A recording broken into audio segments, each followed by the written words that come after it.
37 करोड़ से अधिक वृक्ष प्रदेश भर में लगाए जाने का लक्ष्य है और हमें पूरा विश्वास है जब शाम को यह अभियान पूरा होगा तो हम 37 करोड़ के आंकड़े को पार करेंगे। दूसरा, 8 वर्ष के कार्यकाल में 210 करोड़ पेड़ उत्तर प्रदेश के अंदर लगाए जा चुके हैं। देश के प्रधानमंत्री माननीय श्री नरेंद्र मोदी जी ने इस अभियान की शुरुआत की थी। चाहे वह जल संरक्षण का मामला हो, चाहे पर्यावरण की अनुकूलता के लिए पेड़ काटने जितने पड़ते हैं विकास कार्यों के लिए उससे ज़्यादा लगाने के लक्ष्य को पूरा करने का मामला हो, चाहे नदियों को पुनर्जीवित करने का मामला हो, चाहे अमृत वाटिका लगाने का मामला हो, मतलब हर दृष्टि से देश की 140 करोड़ की जो आबादी है, हर परिवार में आने वाली पीढ़ी है और आने वाली पीढ़ी के लिए अनुकूल पर्यावरण मिले। जल है तो कल है, यानी कल के लिए उनको जल बच्चों को मिले और हमारा देश सुरक्षित रहे, क्योंकि हम विश्व गुरु बनने जा रहे हैं।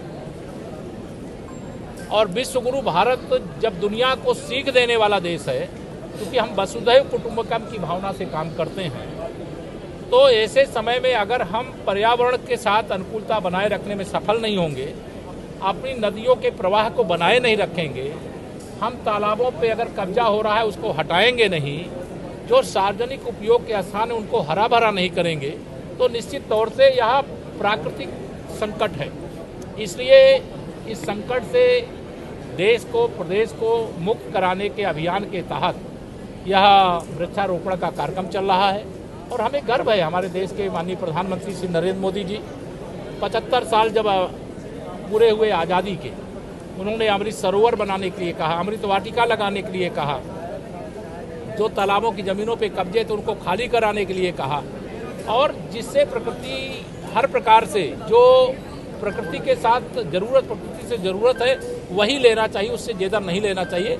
इसके लिए आज यहाँ सब लोगों ने सामूहिक रूप से संकल्प लिया।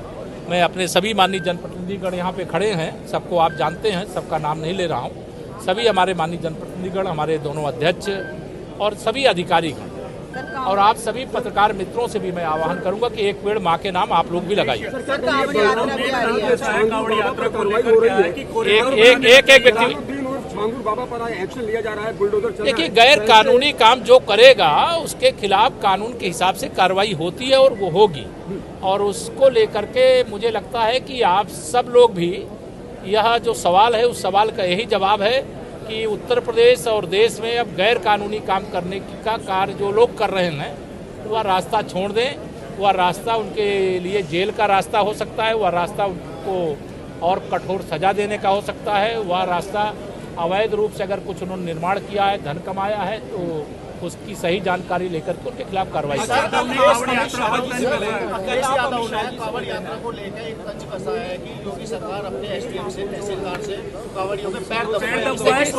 अखिलेश यादव जी का जो संस्कार है, उनके पिताजी जब उत्तर प्रदेश के मुख्यमंत्री थे उन्होंने राम भक्तों पर गोली चलवाई थी।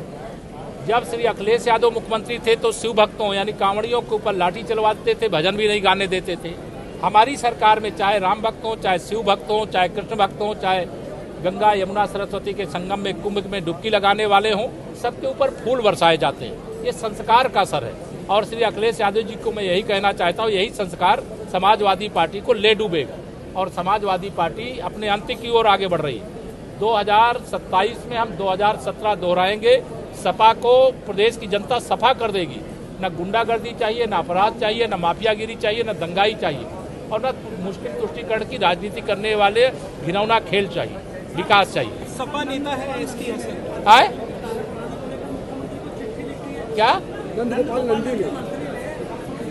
क्या मामला है? कोई देखिए, मुख्यमंत्री है तो कोई मंत्री, कोई विधायक, कोई कार्यकर्ता मुख्यमंत्री जी को कोई भी विषय तो अवगत कराते हैं, उसको अवगत कराएं। कोई शिकायत होगी तो जो दोषी अधिकारी होंगे उनके खिलाफ कार्रवाई करेंगे। अच्छा, संगठन अभियान चला रहे थे, नाम को हिंदू संगठन कुछ अभियान चला रहे थे कांवड़ यात्रा के दौरान, जो नाम और आधार कार्ड, इसको लेकर एसटी हसन ने जो बयान दिया है उसको लेकर आपका क्या? देखिए, मैं सदा यही कहता हूँ कि किसी को, चूंकि जो चाहे वह धर्म यात्री जिसको कांवड़िया कहते हैं, कांवड़ यात्री हैं, वो धार्मिक भाव से जाते हैं, श्रद्धा भाव से जाते हैं। और उनके श्रद्धा को खंडित करने का अगर कोई काम किए हैं पहले, मुझे मालूम नहीं है, लेकिन अब वो कर नहीं सकते हैं, ये उनको मालूम होना चाहिए।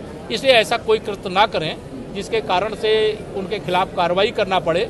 और संगठनों को भी मैं अपील करूंगा वो सूचना दे पुलिस और प्रशासन को, जो इस प्रकार का मतलब आचरण अपनाएगा कि नाम कुछ और होगा, नाम कुछ और बताएगा, जाति कुछ और होगी, जाति कुछ और बताएगा, धर्म कुछ और होगा, धर्म कुछ और बताएगा, तो ये नहीं करना चाहिए।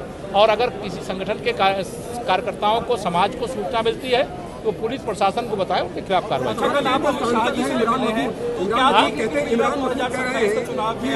कांग्रेस के बिना आने वाले वर्षों में कोई सरकार नहीं बनेगी और वो कांग्रेस को सोडियम का टुकड़ा भी कह रहे हैं। देखिए, कांग्रेस मुक्त भारत और सपा बसपा मुक्त उत्तर प्रदेश यह बनाने के लिए जनता ने संकल्प लिया है। अब कांग्रेस और सपा बसपा उत्तर प्रदेश और देश की राजनीति में, सत्ता की राजनीति में 2047 तक अपने के लिए दरवाजे बंद समझे।